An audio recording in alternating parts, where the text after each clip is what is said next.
Excuse me.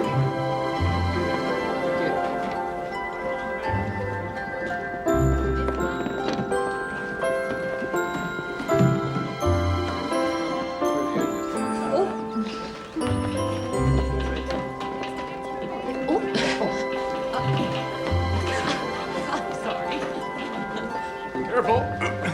Thanks. Oh, meet again.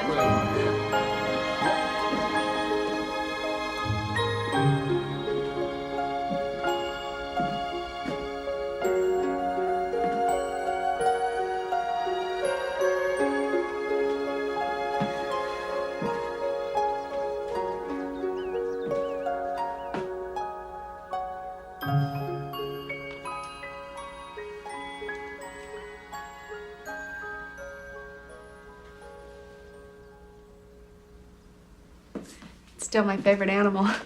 Oh, you dragged this old bear around till most of the stuffing fell out. Maybe skinnier, but I still have it. You know what else I have? The best dad in the whole world. I'm gonna miss you, Jen. I'm gonna miss you too, Dad.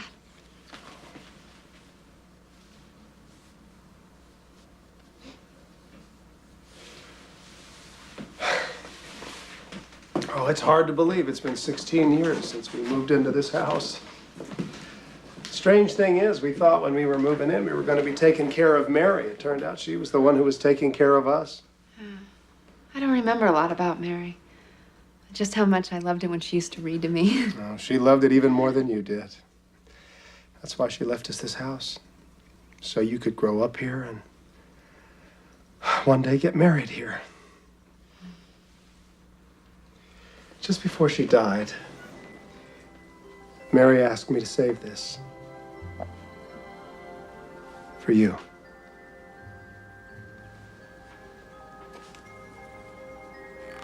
Oh, Dad, it's so beautiful. She wanted you to have it on your wedding day. I wonder how she met her husband. You never knew anything about David, did you, Dad? No, just from that portrait up in the attic. But their love story was amazing. They met during the Second World War. The company that David owned had just won a contract to build a scout plane engine for the U.S. Army. So naturally, he was working around the clock to beat his production deadline. Look, boss, yeah. I know you're busy, but we gotta do something about the bottleneck. We're redesigning the finishing operation to solve that. You'll have the new grinders by next week.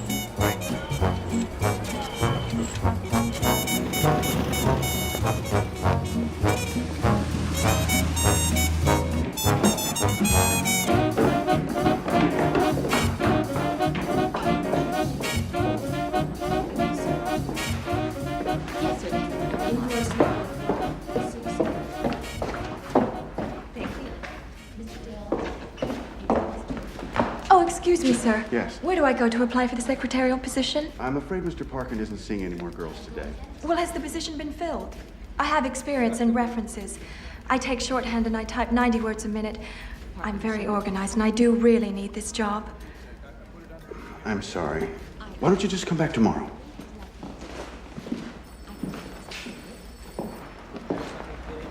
Excuse me. Hello. Are you here for the secretarial position? Well, I was, but I got here too late, so I never got to speak to Mr. Parkin. Well, maybe you still can. No, he's not seeing anyone else today. Don't give up so easily. Let's go talk to him. It's all right, I can come back tomorrow. No. You made a special trip. Come on, he'll see you.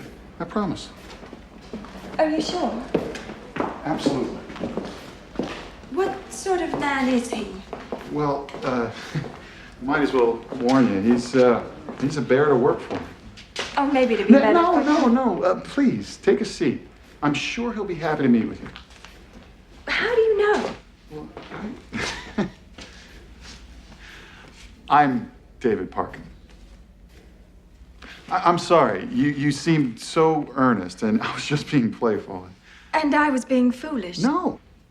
Well, let's start all over again. Hello, I'm David Parkin. Mary Chandler. It's a pleasure. It's It's a pleasure to meet you, Mr. Parkin. The pleasure is mine, Miss Chandler. Please, take a seat. How are we doing? Any better? I brought my employment record. So, what brings you to America, Miss Chandler? Oh, well, after my mother died, my father and I came...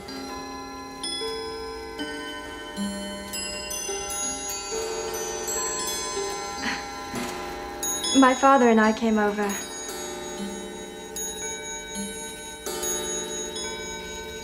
As you can hear, I collect timepieces. Go on, Miss Chandler. Yes, well, we came over from England because he wanted to find a new life over here. But with jobs so scarce during the Depression, he never really could find steady work. I understand. Unfortunately, my father was a failure, too. I don't consider my father to be a failure, Mr. Parkin. Now, I believe I've told you all you need to know. Thank you for considering me. Miss Chandler, I'm sorry if I've offended you. And I hope this doesn't mean that you won't come to work for me. You mean I have the job? Monday morning, 8 sharp.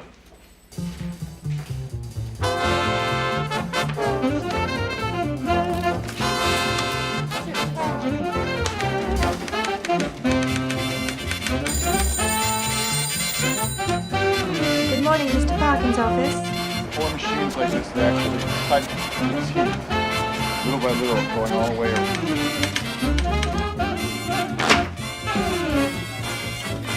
Mr. Parkin, I have the list to Mr. Garrett.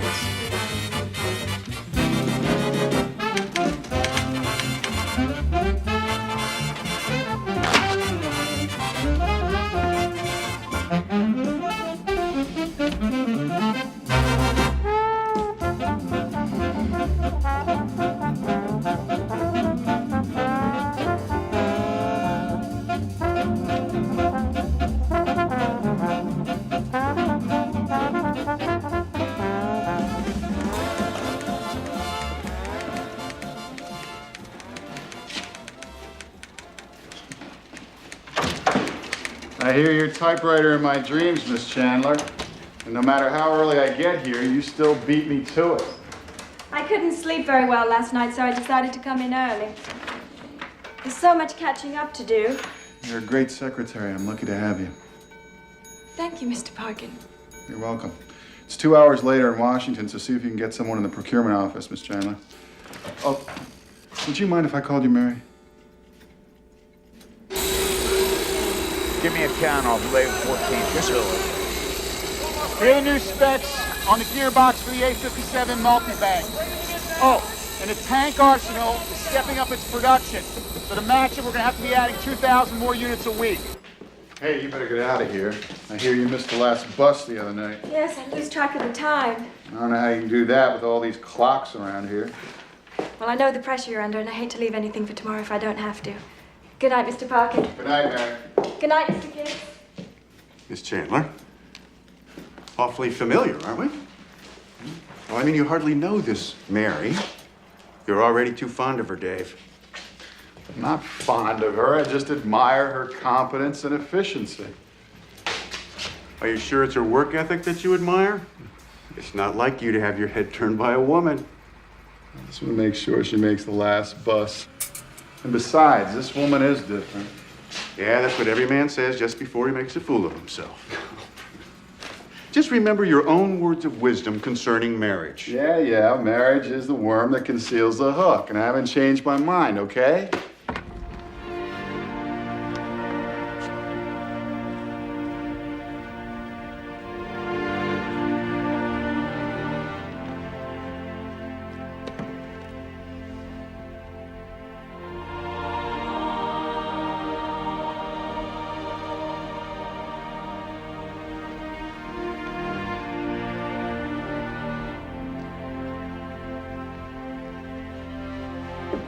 Mary?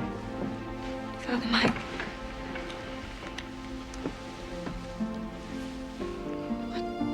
What am I going to do? Just what you're doing. Putting your trust in God. I I don't know how much trust I have left. You're a strong woman, Mary. You're gonna be all right.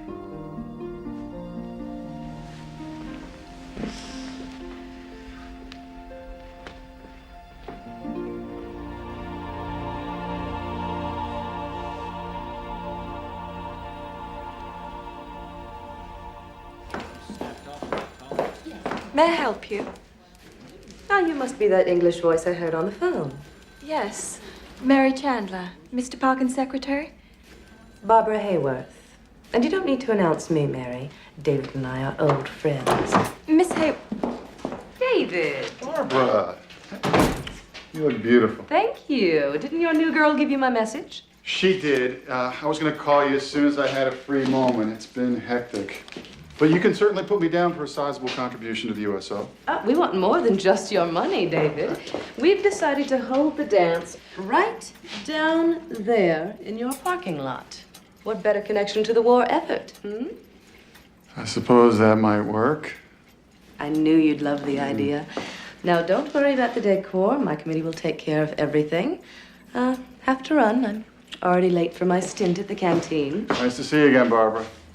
With a little effort, you could see me more often, you know.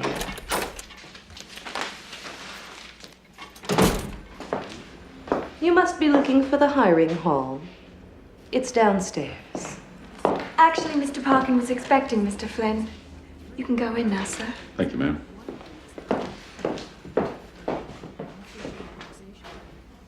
Excuse me, Mr. Parkin.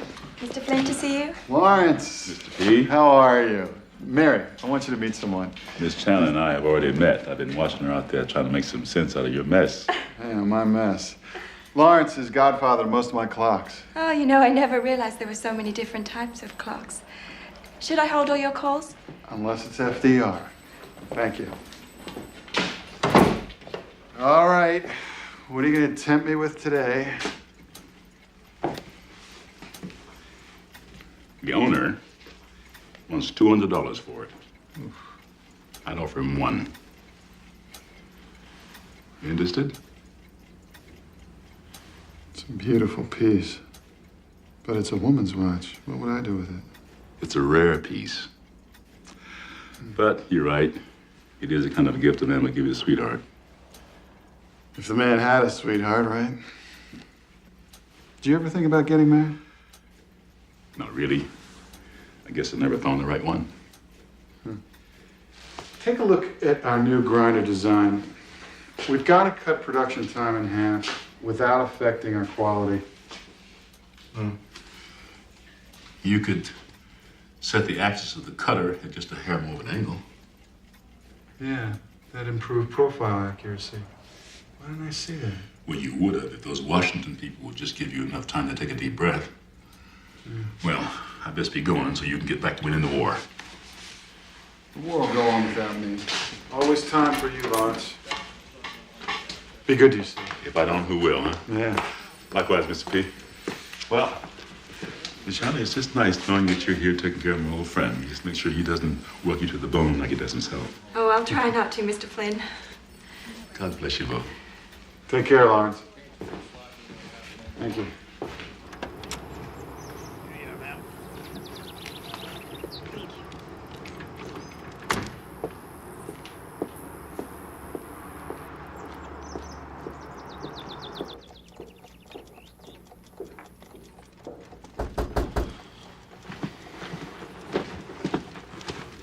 Miss Maud, how nice to see you. Come on in. I was just wondering if that Bavarian clock was ready. Yes, indeed. Sit down, please. Thanks. Although I don't know why I bothered to ask. It doesn't matter, really. It's just good to get out and about while you still can. Lord willing, we both have a lot of good years left. Oh, I'm not sure years are what the Lord has in mind for me, Lawrence. You look wonderful, Miss Maud. Anything wrong? The doctor just told me that I have what my father used to call a bad ticker.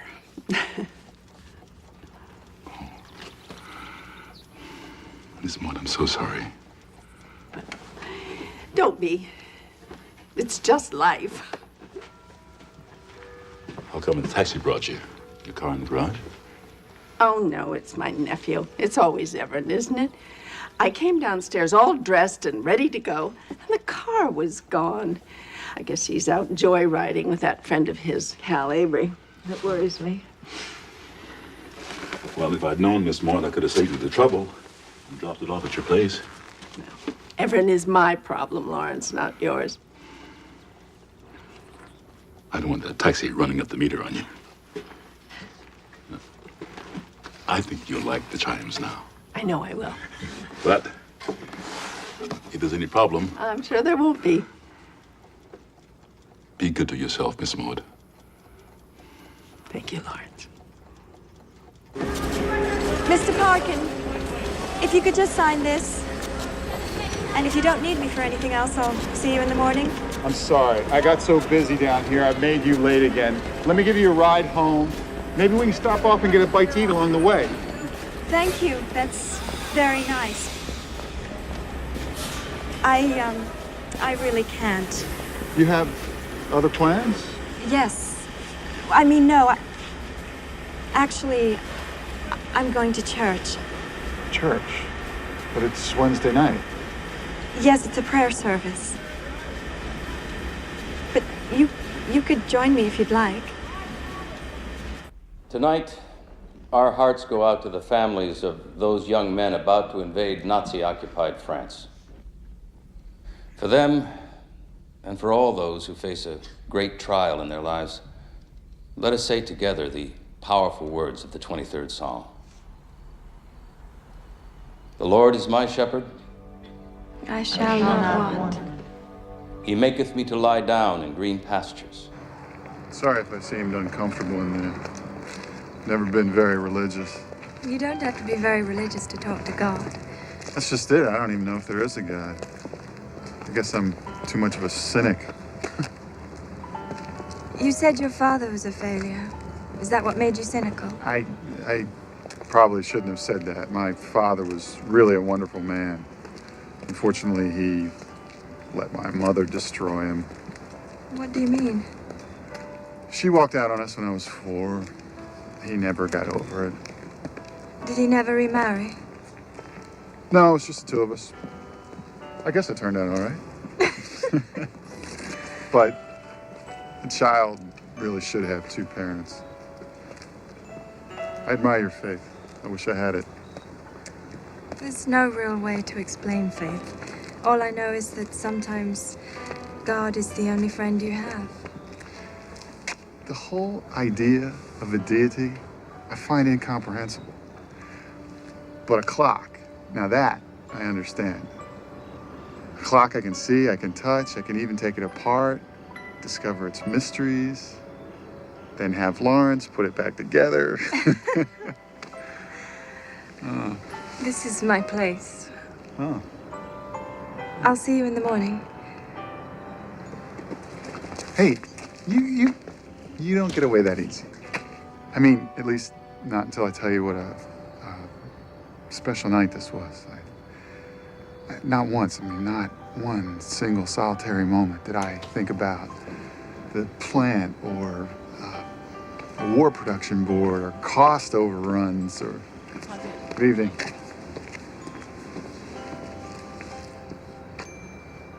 All I thought about was you and God. Thank you.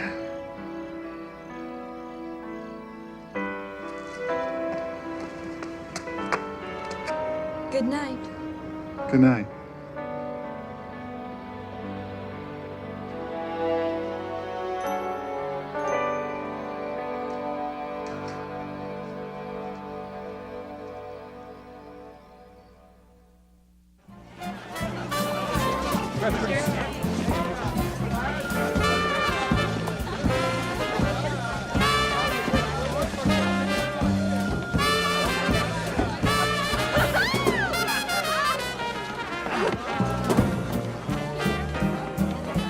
Where's David?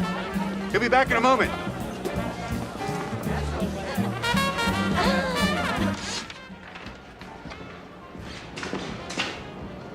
What are you doing still working? You're supposed to be down at the dance. Oh, I didn't think anyone had missed me. I missed you. You know, you have been as remote as Mount Everest for the last week, but you're not going to get out of at least one dance with me, Mary Chandler. Well, I'll be down a little later. I'll be waiting.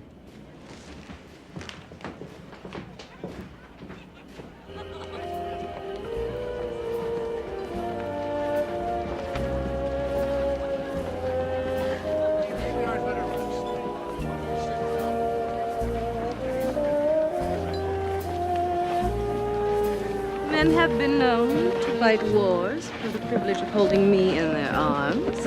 And all you had to do was give us a place for our charity dance.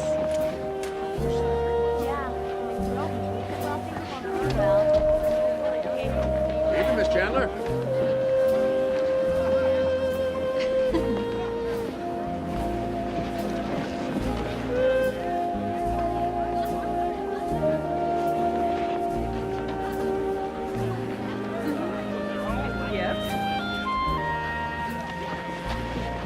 May I have the pleasure?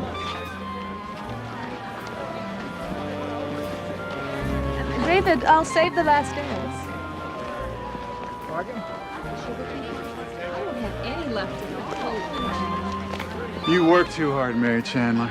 Those WPB reports have to go out in the morning. They're overdue. We're overdue for our first dance. Please do me the honor.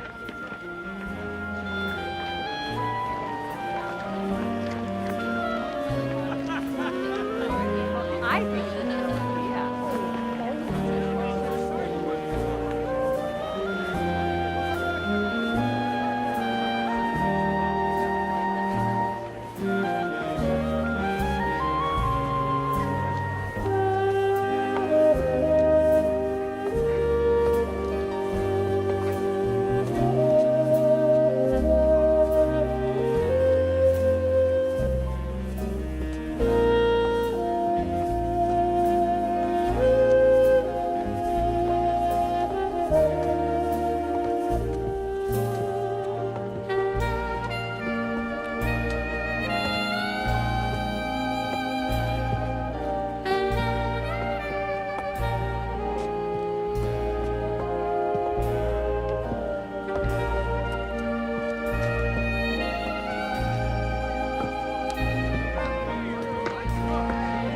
it's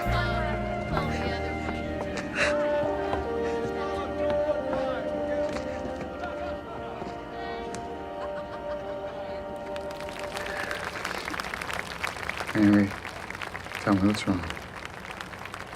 Please. I respect you too much to ever do anything that would hurt you in any way. If that's why you've been so... No, it's not that at all. You don't understand. I do understand. What we felt for each other as we danced was real. I'm in love with you. I'm in love with you.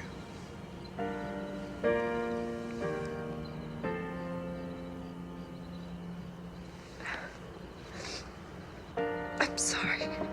Sorry. It's wonderful. It's impossible. David, I should have told you. There's somebody else? What then? Mary. What?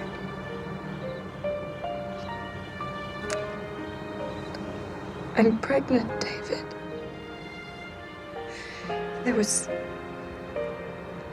someone, a soul gem, and I was foolish.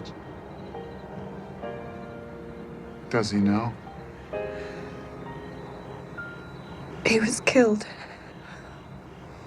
5 weeks ago in Italy. And that's why I came here. To get a new start. I should have told you, but I really needed this job. Oh, David, I'll never forgive myself for deceiving you. You're the last person in the world I'd ever want to hurt. David, there's a phone call. I'll have to call him back. It's urgent. I said I'd call him back. David, it's Washington.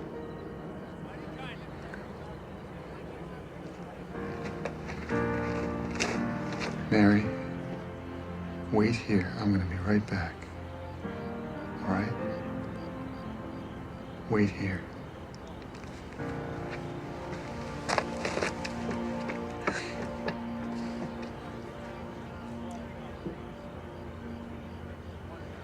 I know that, Bob, but I still can't fly out tomorrow. Look, Bob, why can't we do this over the phone? I know it's important, but I have a priority of my own right here, now. Bob, I gotta go. I'll call you first thing in the morning. I will, I promise. Right, bye. Dave, they're gonna make a decision within 24 hours. Why can't you fly out? George, please. It's Mary Chandler, isn't it? I told you not to get involved. George, why don't you just shut up?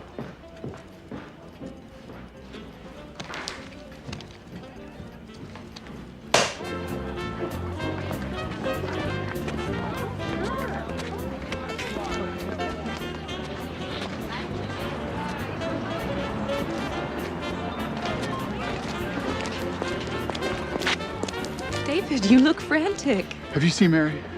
Well, that poor girl ran out of here in tears. Come on, the fireworks are about to start.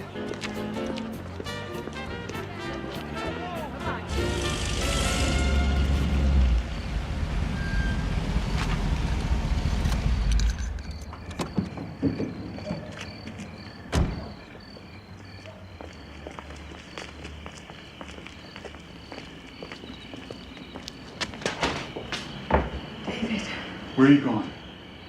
I can't stay here. I have to go. You can't leave. You need to talk. This is the only way. No, listen to me. You belong here with me. I don't know where I belong. When I couldn't find you, and I thought I might never see you again, I felt like everything that was good in my life was gone. How can you say that? I know what I want. And what I want is to marry you. Going to have another man's baby. Why would you ever want to marry me? It doesn't matter, Mary. It doesn't matter. I'm asking you to marry me. I don't want your pity. It's not about pity. It's about love. I can't do that to you. What will people think? Mary, I don't care what people think. All that matters to me, all that matters is being with you.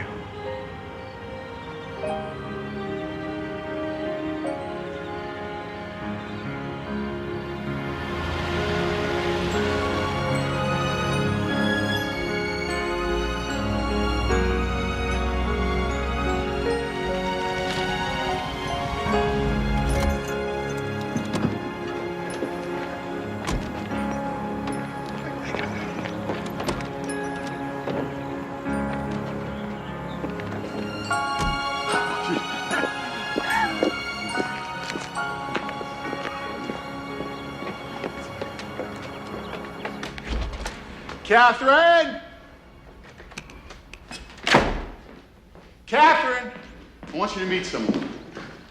Mary, this is Catherine. Catherine Taylor. She has been with me 8 years, and she is the best housekeeper any bachelor ever had. Catherine, Mary Chandler. Hello. The best secretary any boss ever had. And she's agreed to marry me next week. Next week? Yeah. Mr. Parkin, you've lost your senses. Sorry, ma'am, and it's a pleasure to meet you, but next week is impossible. So think of your social position. You owe your friends and your future wife a proper wedding. Then we'll make it 2 weeks. Hello, hello. Come in, Mr. P.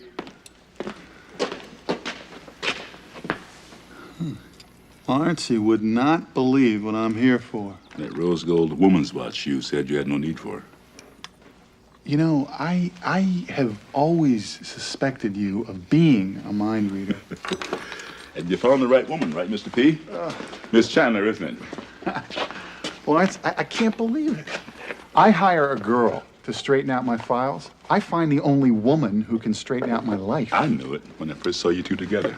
I'm very happy for you, Mr. P. Have a seat. Thank you. It's all going to be in a bit of a rush, so you won't get your invitation until just a few days before the wedding. Are you sure you want me there?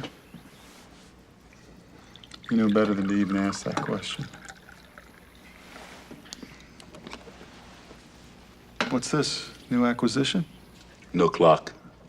That's my angel. Your angel? Yes.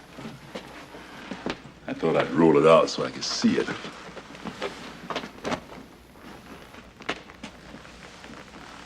It's beautiful. Where'd you find it? It found me.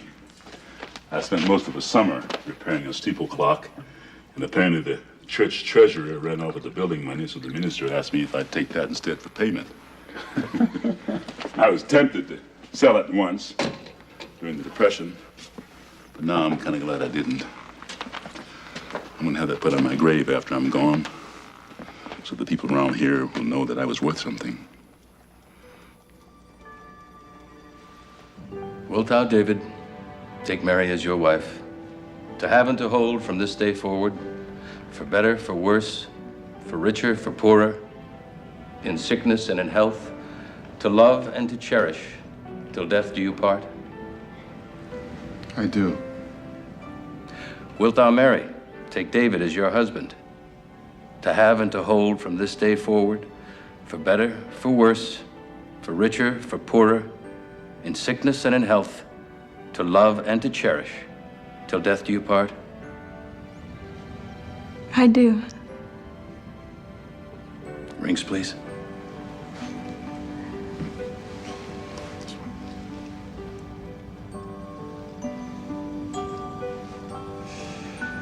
With this ring, I thee wed. With this ring, I thee wed. Those whom God hath joined together, let no man put asunder. You may kiss the bride.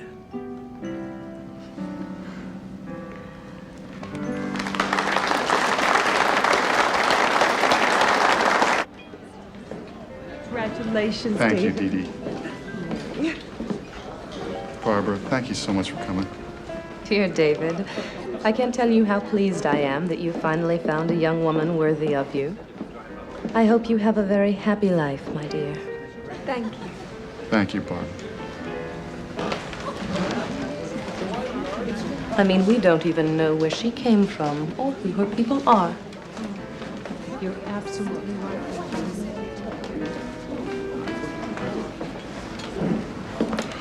Everin, I asked you not to do that. If I'd known the libations were this good, I'd have come to one of these weddings a long time ago. Hope you don't expect me to drive with you in your condition. I'd be happy to drop you off on the way home, Miss Maud. Thank you, Lawrence. You certainly did a wonderful job resurrecting that old Bavarian clock. The chimes have the sweetest sound now, thanks to you. Well, the sweetness was in there all along, Miss Maud, just waiting to be brought out. Oh, what a wonderful way to put it. Have you been through the reception line yet? No, I like to sort of hang back until everybody else gets their time. Well, yes, I think I will take this time. Thank you. Gannon, how are you? Mary, I want you to meet Maud Gannon, the gracious lady who made me feel welcome and was so helpful when I first got to this city. Miss Maud, my wife, Mary. You can tell how much I love saying my wife. Well, it would take an exceptional woman to win the heart of David Parkin. Well, he's an exceptional man. He's such a perfectionist in everything. So I know he took all the time he needed to find exactly the perfect one. My best wishes to you. Thank you. You take good care of her now. Best to you both. Thank you. I have something for you. It's your wedding gift. David. It's exquisite. It's to remind you every minute of every hour how much I love you. Wherever did you find it? Come here, come here. Lawrence found it. Lawrence, it's beautiful. Not nearly as beautiful as the bride. Oh. Thank you.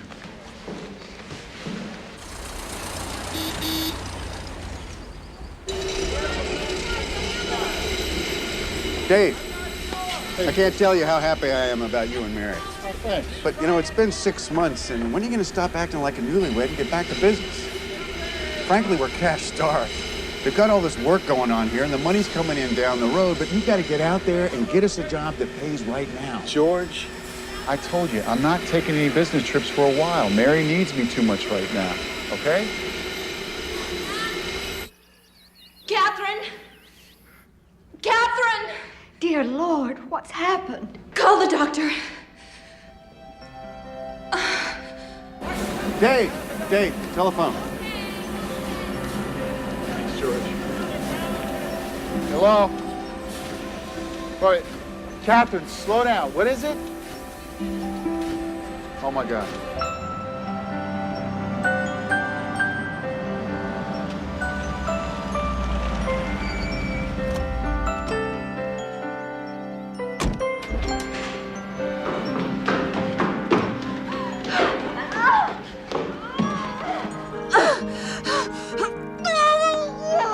Mr. Parkin, you can't come here.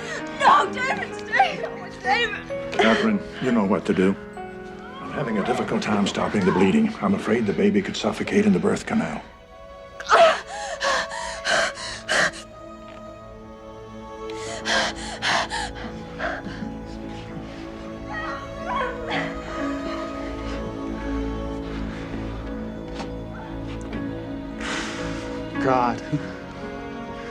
God, if you're there, please.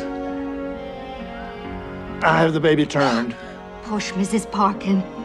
You're doing great. The head's out. One more push. Just one more. That's it.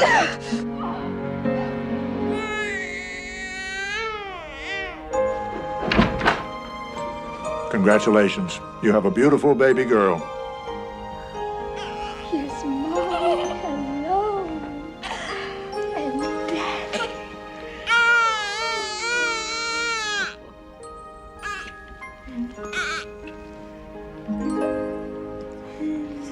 Hi, sweet. Oh, beautiful, Andrea.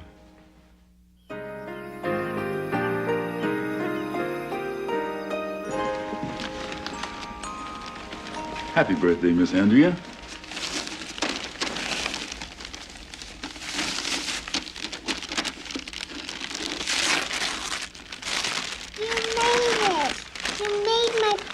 Peter. Oh, thank you, Lawrence. Well, there's still some work to be done on it. You think you can help me? Yes.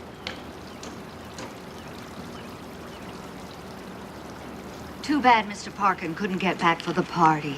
Well, I'm sure he tried. He must have gotten tied up. Look how much fun she's having. She's never happier than when Lawrence is around.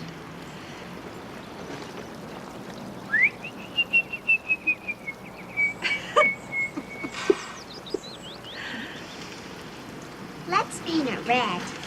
Oh, no, Missy. Birds don't like bright colors. You scare them away.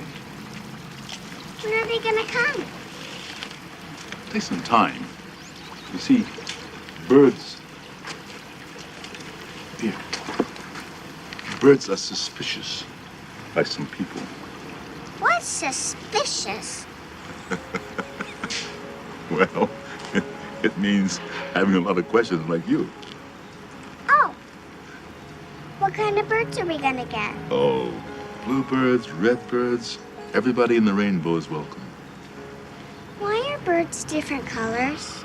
Well, because God made them that way. Is that why your skin's brown? My skin? Yeah. That's right, Missy. Because God made it that way.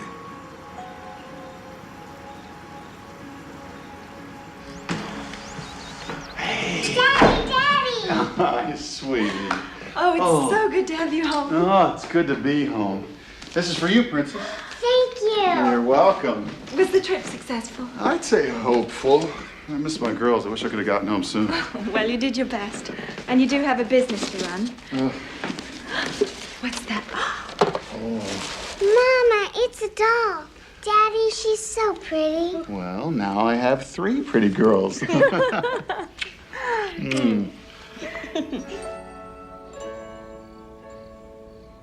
Arms up. There you go. Good night, sweetheart. Daddy, don't leave. Time to go to sleep. Stay just a little longer. Okay, but then you gotta go night-night. Daddy, why do you have to go away to work all the time? Because Daddy has to find new customers for his business. I miss you when you're away. I miss you too, Princess. Oh, I miss you too.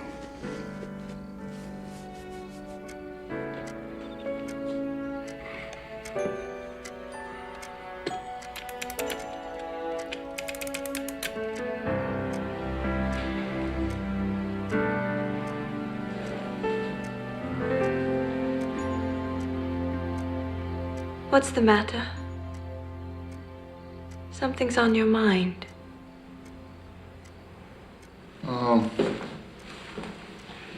I guess I'm just feeling guilty about being away so much. And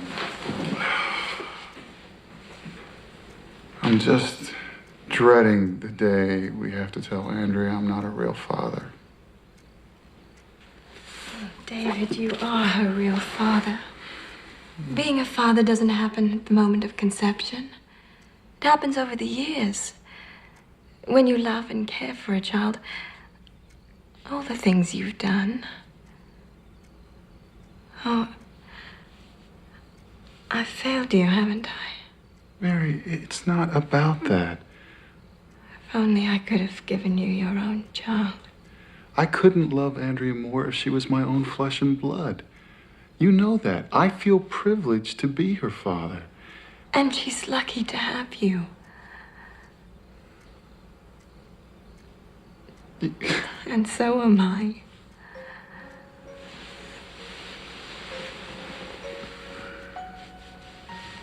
Have I told you lately how much I love you? Once or twice.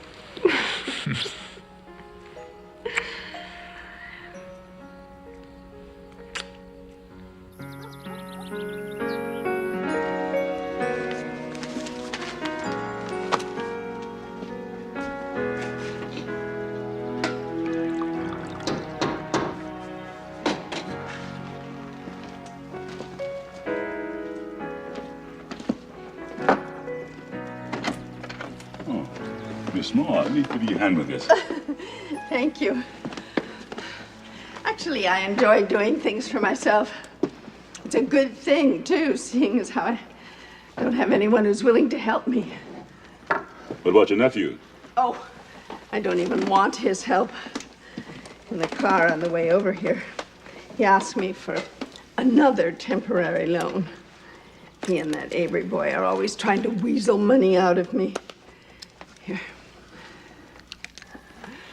He thinks he's going to inherit my estate. I'm not going to leave him a cent. I'm going to leave it all to the church. Oh, well, enough complaining. Miss Maud, do you know this is an original Seth Thomas? Yes. Worth a pretty penny. Look at that workmanship. You'll never see a finer piece. Well, at least not outside of the workshop of Mr. Lawrence Flynn. Yes, ma'am. I'll get onto it by the end of the week, if that's all right. Oh, that'll be fine.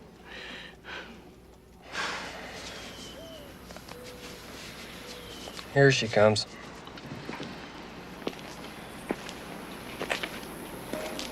Lawrence, I enjoy our visits. Yes, indeed. I'll see you next week. It will be ready, Miss Maud. Thank you.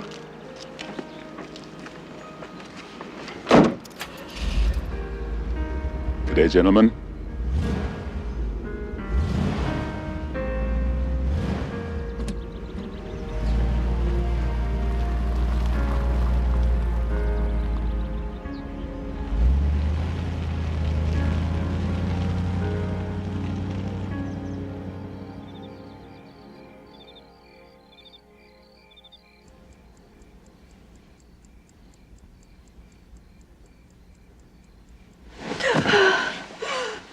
What is it? Are you all right? I just had the most horrible nightmare. Oh, sweet. What was it? I dreamt I was holding Andrea in my arms. And I was rocking her to sleep, and this angel came through the window and took her from me. Oh, honey. It was just a dream.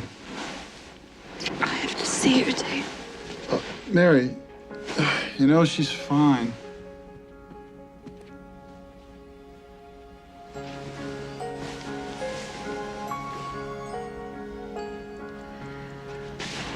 God, she's sleeping like a lamb. It just felt so real. Try to get some sleep. I'm sorry I woke you. Ah, it's okay. The alarm would have gone off in 10 minutes anyhow. My flight's at 7. Darling. Yeah. Hold me for a moment.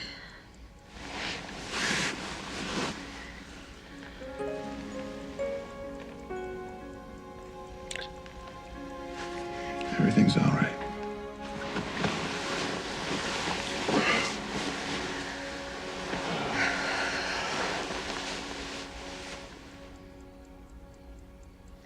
Time to wake up, sweetheart. Catherine has a lovely breakfast waiting for you. Andrea?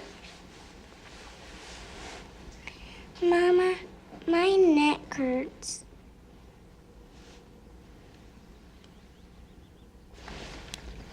Good girl. Good girl. Mary, I'm afraid it's meningitis. How bad is it? Well, it's too early to tell how serious. What can I do? Just what you're doing, bed rest, try to keep the fever down. The first 2 weeks are critical. Could you? Severe cases can lead to death, but we'll keep a close watch on her. Meningitis is highly contagious, so I'm going to have to quarantine the house. What is it? Meningitis. And Mr. Parker has already left for Europe. Catherine, I knew something terrible was going to happen. I had this dream. It can't come true. I won't let it.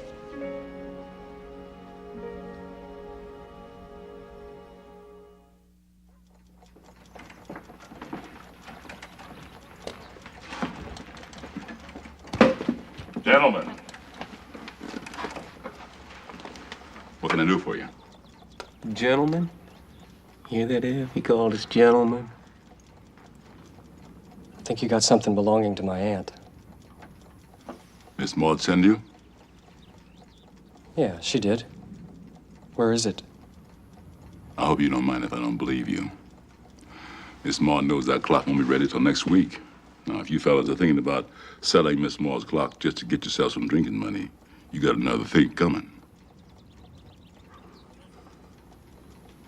I'm thinking this fella don't know his place is what I'm thinking. I know my place, and this is it. So unless you fellas got some other business to transact, there's the door.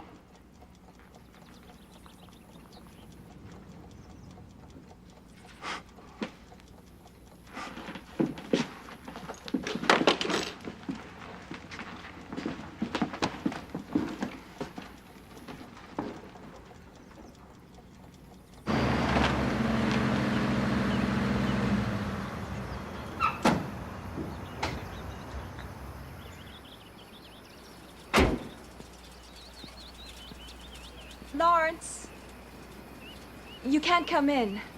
Andrea has meningitis. Meningitis? How long has she been sick? Over a week now. And we still can't get her fever down. Maybe I can pick her spirits up. You always do, Lawrence. But this time you can't come in.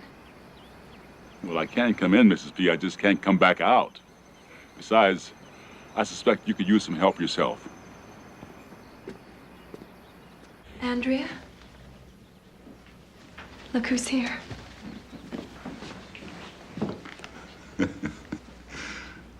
I knew it would brighten my day once I saw you, Missy.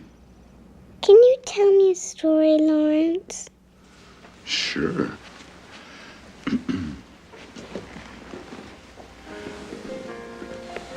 Do you know the bluebird story? No. Tell me. Well, once upon a time, there was this bluebird who had a little girl as a very special friend. Now, do you know what her name was? Andrea? Right as rain. Andrea got sick one day, and nobody knew what to do. But Mr. Bluebird knew just the thing that would make her feel all better.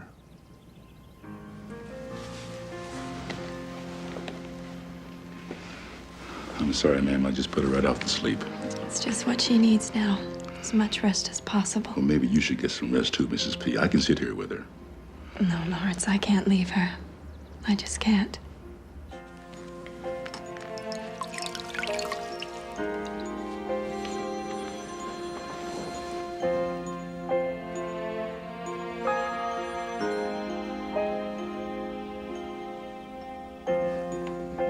Excuse me, Mr. Parkin's on the phone.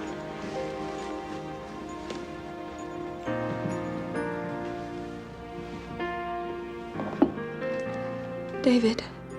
Hi, sweetheart. I just landed in Washington. I've got one more meeting tomorrow, then I'll fly home. You have no idea how much I miss you both. Mary, you still there? Darling, Andrea has meningitis, and she's not responding to the medication. I'll fly home right away. It's gonna be all right, I promise. I'm scared. I'm so scared.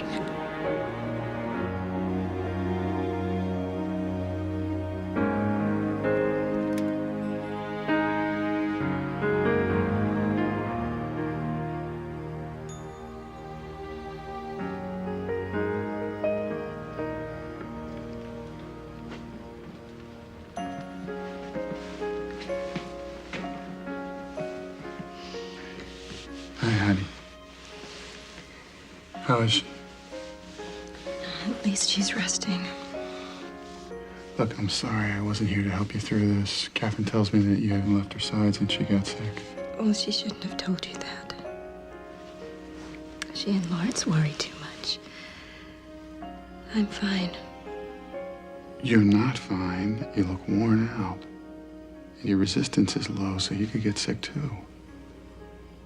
Well, I'm not worried about me. I'm worried about Andrea. Suppose something happened. Mary, stop doing this to yourself. It's that dream, isn't it?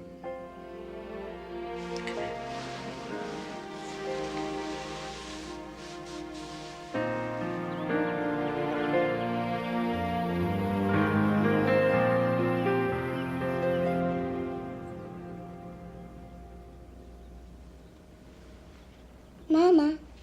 Mama.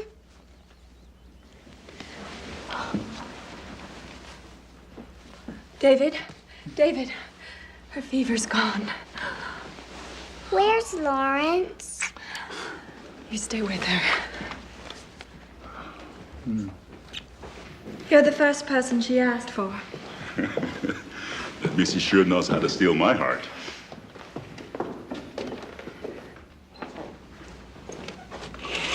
There you go. Dog my cats, look at you. Lawrence, what happened to the little girl?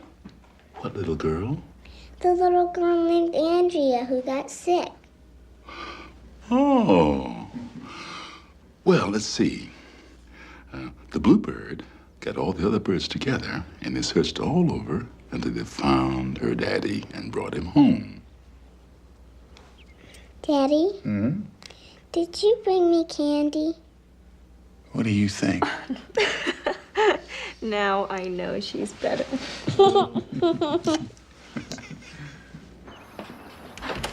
Lawrence, I can't tell you how much Mary and I thank you for all you've done. Oh.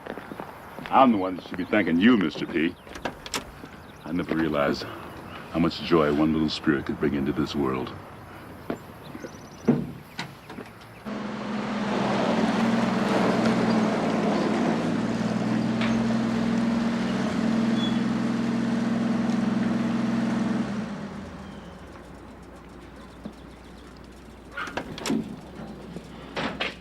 Mr. Flynn? Yes, sir. Mr. Lawrence Flynn? Do you have something that identifies you? I know who I am. Yes, well, do you have somewhere we can talk? This, clock that needs repairing? No, this belongs to you. My name is Donald Potter. I'm an attorney and executor of the estate of the late Maud Gannon. Miss Maud's dead? You didn't know? I'm sorry. One of the provisions of her will was that this be left to you. Did you know Miss Maud? Not really. Only as her attorney, that is. Not really. Dear Miss Maud, I guess she went about the time the good Lord spared Miss Andrea. If you'll sign here, acknowledging receipt, our business will be concluded. That surely does conclude our business. Good day, Mr. Potter. Good day, sir.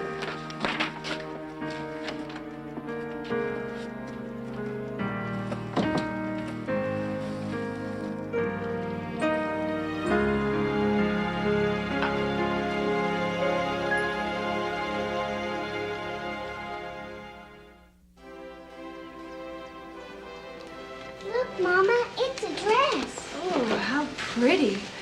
Go show it to Catherine. Thanks, Daddy. You're welcome, sweetie. David, it's lovely, but it smiles too big. Maybe when she's 10. I'm not good at this, am I? Well, otherwise you'd be perfect. There you go. And now a gift for my big girl. I hope you like it. Nice paper. I wrapped it myself. Really? What, you don't believe me?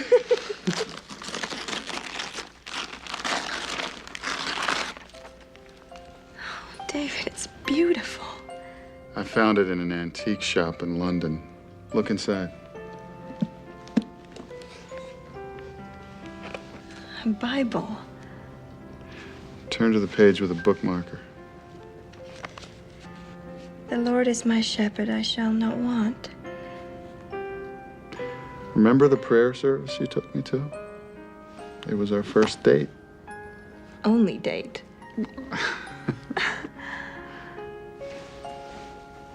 Oh, this is the most wonderful Christmas I've ever had.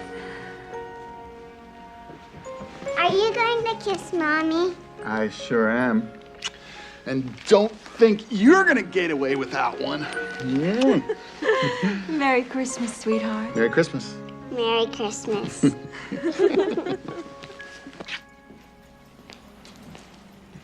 You got a moment? It's about losing that contract. We're not going back in again with a lowball bid. I'm not gonna let them force me into cutting the wages of my people. Then what are we gonna do? If we don't get some new business, we're going under. Then what's gonna happen to your people? Listen to me, George. I built this business during the Depression. We made it through the war, and I'm not about to let anything happen to this company or to those people down there. Sue, call Mary. Tell her I'll see her for dinner, but I'm going to stop by Lawrence's place on the way home. Hey, George, get that worried look off your face.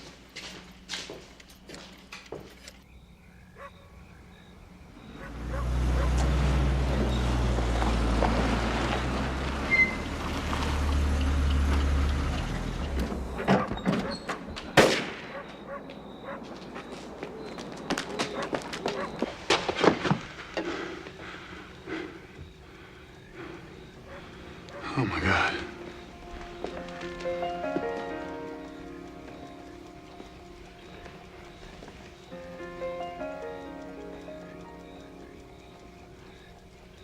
Lawrence.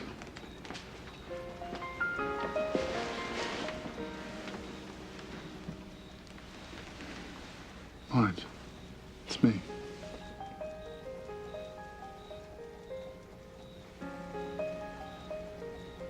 What happened?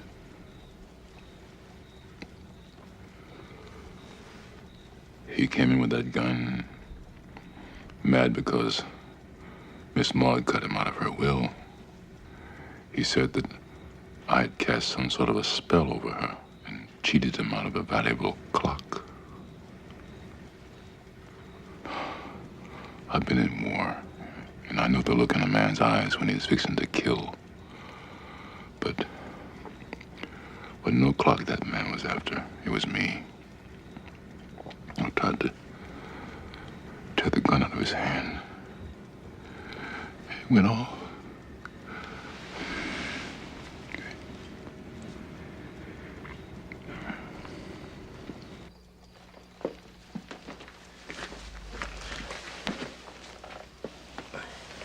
What the hell happened here? Did you kill him? No. I did.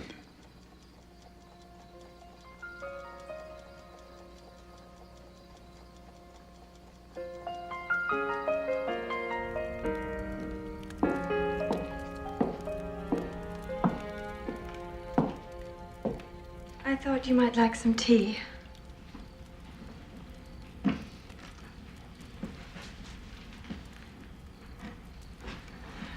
Why did you tell him you did it? Why don't you think I did?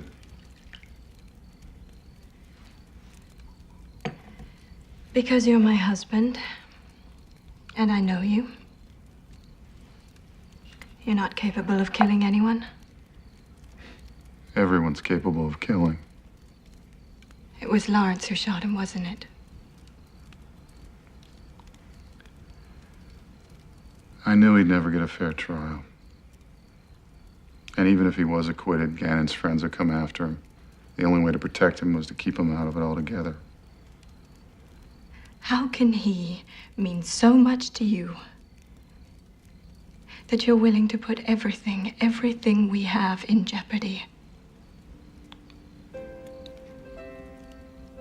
During World War I, my father was the white captain of a Negro rifle company, and Lawrence was his sergeant. There was a battle in France. And my father's company was in the middle of it.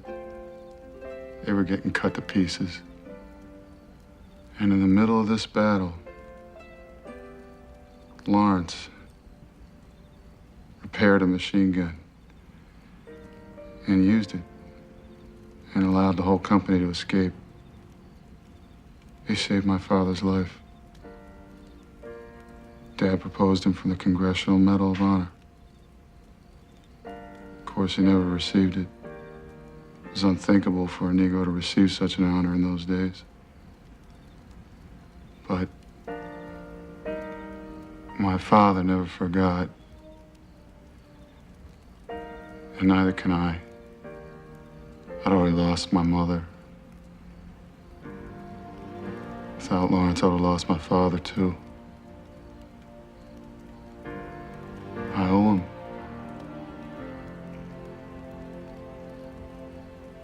I owe this man.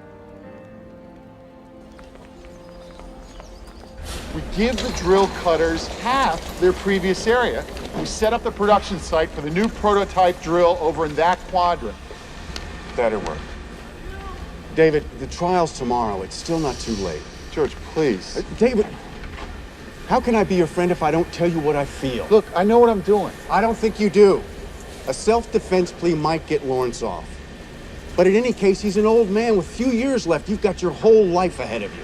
What kind of a life would I have if I betrayed a friend? You haven't betrayed anyone. And even if you had, the man's a Negro. You've got to think of your family first. I have work. So do you. David, Lawrence is here. I'm sorry to drop by so late, Mr. P, but... No, come on in, Lawrence. We gotta talk. Here, have a seat. No, sir. Thank you. I can't let you do this. Lawrence, you're not going to talk me out of this. Mr. P, now don't get me wrong. I appreciate what you're trying to do for me. But a man's conscience is a powerful thing. The fact is, I can't live with this. The fact is, if you put your fate in the hands of the law around here, you might not live at all. But what if something goes wrong and they put you away? What about Mrs. P and Missy? What happens to them? Nothing's going to happen. Mr. P. Nothing's going to go wrong, Lawrence. Mr. P, I've never known any good to come of telling a lie. You can't think of this as a lie. I'm doing this to protect you. I don't need protection. I didn't do anything wrong. I've always put my trust in the man upstairs. All I have to do is tell the truth. Lawrence, you know and I know that sometimes the truth isn't enough.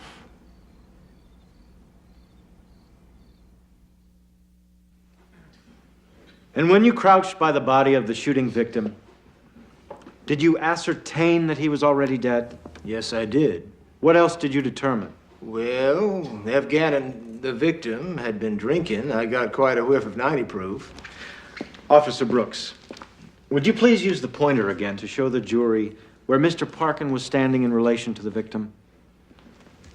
Right about there, sir. And he had the gun in his hands? Yes, he did. Who did that gun belong to?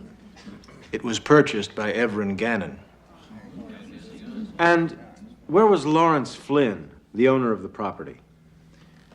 He was sitting right there on the bed. And how did Lawrence Flynn appear to you, Officer Brooks? Like he was in shock. I figured since Gannon had trespassed on his place that he'd killed the man and Mr. Parkin had taken the gun from him. Objection. Conjecture. Sustained. You'll disregard Officer Brooks' comment. Go on. Forget what was in your mind, sir, and just tell us exactly what you said to Lawrence Flynn. I said, "What happened here? Did you kill him?" And what did Flynn say? He didn't say anything. Mr. Parkin spoke up instead. And what did Mr. Parkin say? He said that he did it. That he shot the man himself. Please examine the pistol, Mr. Parkin. Is that the weapon in question? Yes, it is. Will you please tell the court exactly what you saw and what happened when you entered Flynn's workshop? When I entered the shop, Mr. Gannon had the gun pointed at Mr. Flynn. When he saw me, he turned and aimed the gun at me. But I knocked the barrel in the air before he could fire. And in the fight for the gun, it discharged, and Mr. Gannon was shot.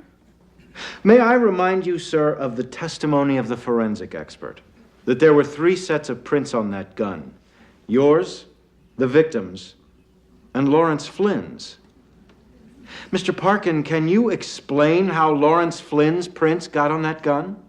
Yes, sir, I can. As Mr. Flynn has already testified, Mr. Gannon came into the shop and pulled the gun. They struggled over the gun. Isn't it more likely, sir, that you concocted this whole story just to protect Lawrence Flynn? No, sir. Mr. Parkin, you're an intelligent man. I'm sure I don't have to explain perjury to you. So let me just remind you, sir, that you are under oath. Are you the man who fired the shot that killed Everin Gannon? Yes, I am.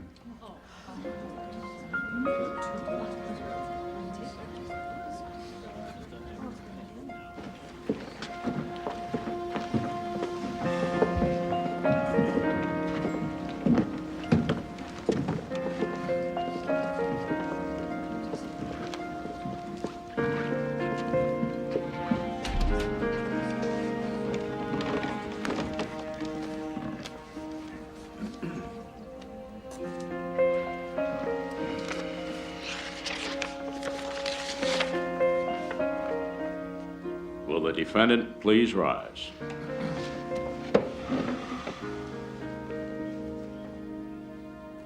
The jury has reached a verdict.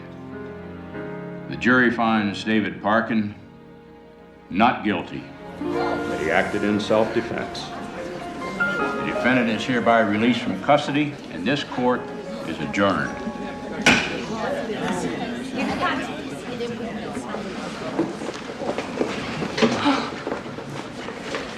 Thank God it's over. Your lies ain't fooling nobody, Parkin. You and your black friend think you can get by with this.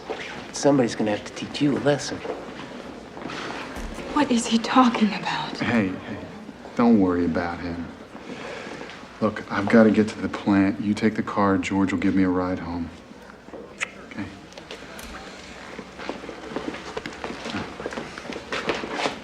Hey, cheer up. We won. I guess so. I don't know what to say. Just say thank God. I didn't know you believed in God.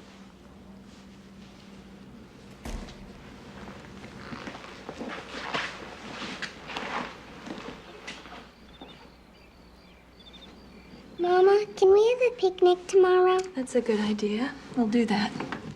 Can Daddy come too? I'm afraid Daddy has to work, sweetheart.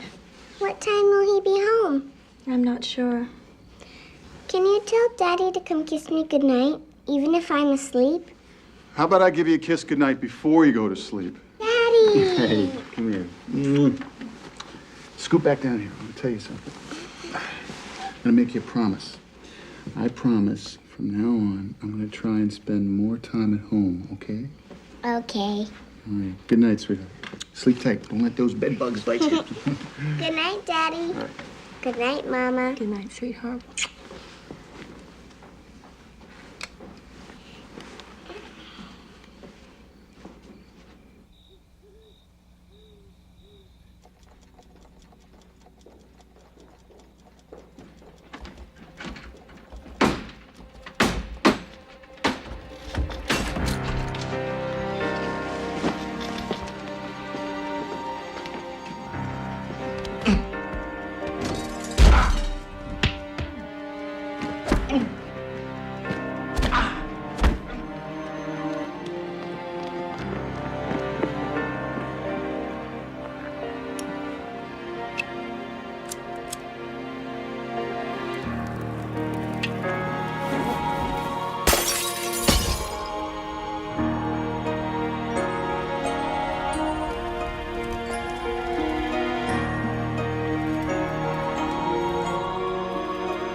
David, the house is on fire. Oh, dear God, Andrew! Mary! Mary! Mary! Mary! Quick!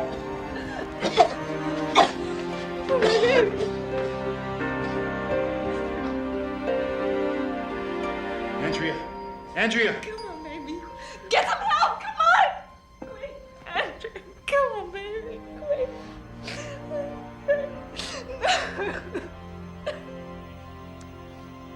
It's impossible for us to understand the death of a child. This precious life we have nurtured from the moment of birth has become so much a part of us. So we must reach out from the darkness of our very human grief to the light of faith. As the scriptures promise, come unto me, all ye that labor and are heavy laden, and I will give you rest. Mary and David, let me assure you that the only love greater than a parent's love is the love that God has for his children.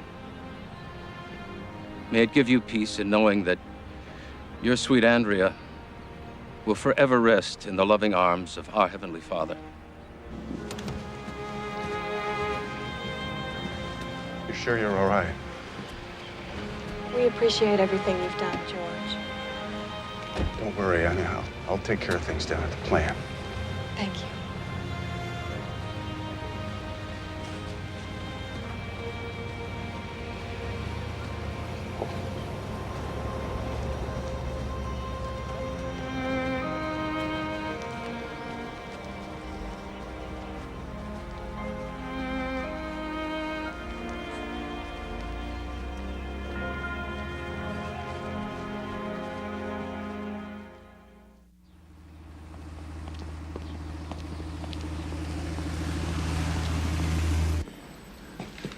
I don't understand it, Mr. P. You spent this last year getting rid of the clocks. You spent all those years collecting. Are you sure you want to get rid of this last one. It's a beautiful piece. It's not quite the last one. Mary won't let go of the rose gold watch. Can you blame her? You gave her that watch on your wedding day. I guess I'm not much on sentiment these days, Lawrence.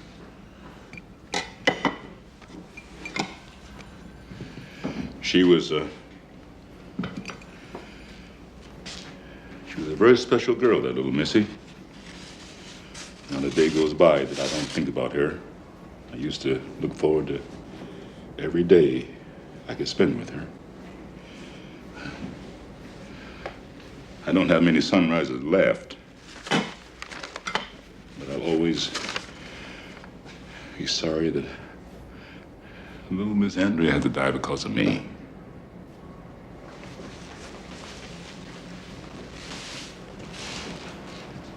Lawrence. Andrea didn't die because of you. If Cal Avery hadn't hated me so much, this would not have happened. Nobody brought more joy into Andrea's life than you did. And if anybody is responsible for her death, it's me.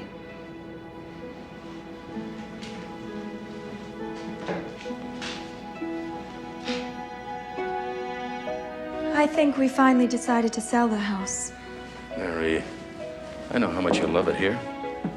but I'm ready to let go. The only way David will ever find peace of mind is if we leave this house. And he's not doing any better? Oh, he's doing better if you're talking about work. The business is thriving, but he's never home. Whenever I try to talk about Andrea, he says nothing. You know, he hasn't even been to the cemetery since we buried her. I'm sorry. Please sit down. And it isn't grief I see in his eyes. It's anger. You know, it wasn't just Andrea's life that was taken away from me. I lost David, too. And now it's Christmas, and no matter how hard I try, there's nothing to celebrate. Are you sure you want to have some tea? Mary. I'm sorry, Father Mike. I wish I had a little more of the Christmas spirit. Mary, in time, you'll learn to live with your grief. But not before you learn to forgive. God's love is based on forgiveness. He forgives us, and in turn, he expects us to forgive our fellow man. How can we? Maybe it's time to think about someone else. Time to do something for another child. I know a little girl named Martha who isn't going to have much of a Christmas.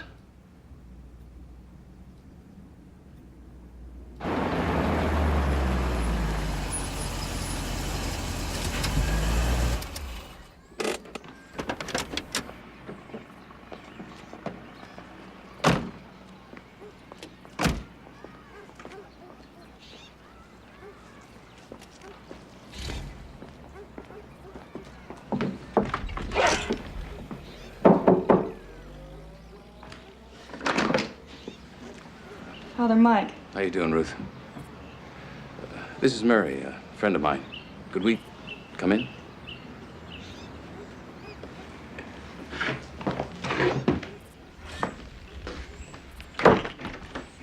Sorry about the house. It's sort of a mess. Oh, it's fine. Oh, did Martha do this? Yes. She likes to make things. It's very pretty. Where is she? Martha, you don't have to hide. It's just Father Mike and a friend of his. Martha Ann.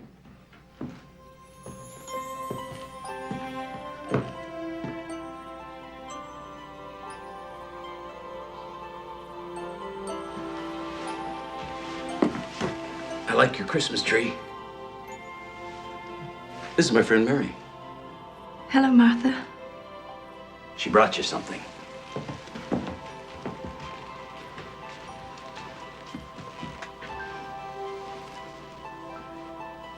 It's for you. It's all right. It's yours to keep.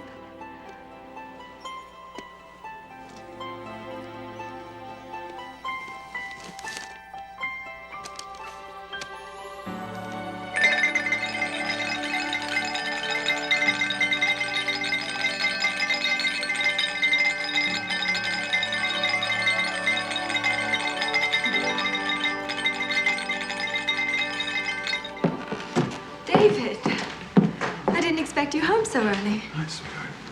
Hello, David. Father? I've had the most marvelous afternoon. Father Mike took me to meet the dearest little girl.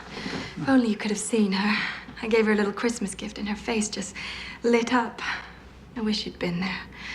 For the first time since Andrea died, I found myself smiling. And her poor mother has 2 other children and no money to give them a Christmas. Who is this family?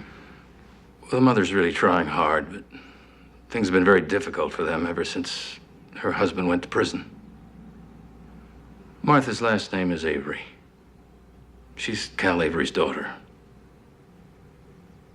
I wasn't trying to deceive you, Mary. I just wanted you to feel the spirit of Christmas again. I hope you and David can find it in your hearts to forgive.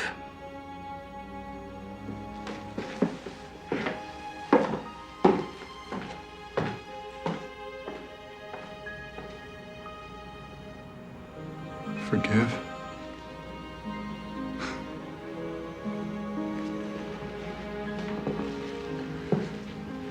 I've spent my whole life trying to forgive. First, my mother for leaving us. And now Cal Avery. And as hard as that's been, could never be as hard as forgiving myself.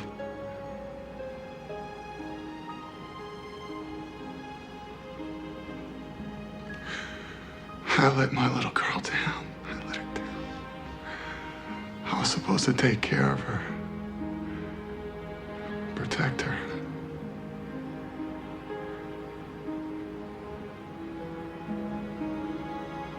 I failed her.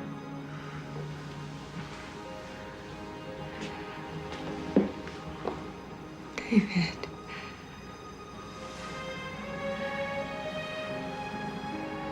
Come with me.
Merry Christmas. Thank you. Merry Christmas.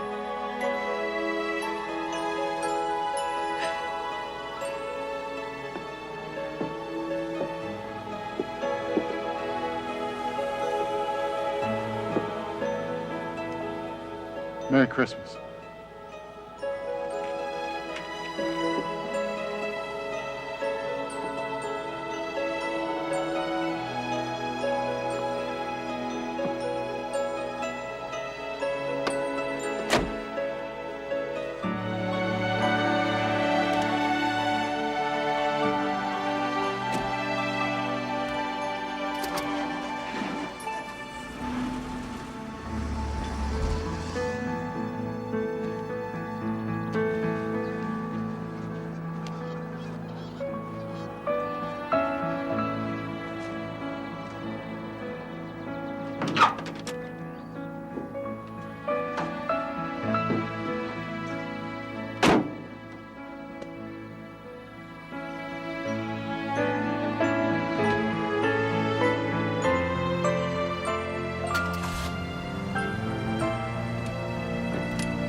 How do you measure time?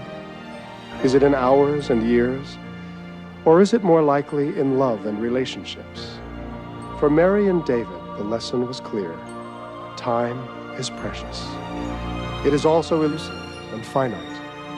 But the things that give us hope, love and family, faith and forgiveness, somehow transcend even the boundaries of time.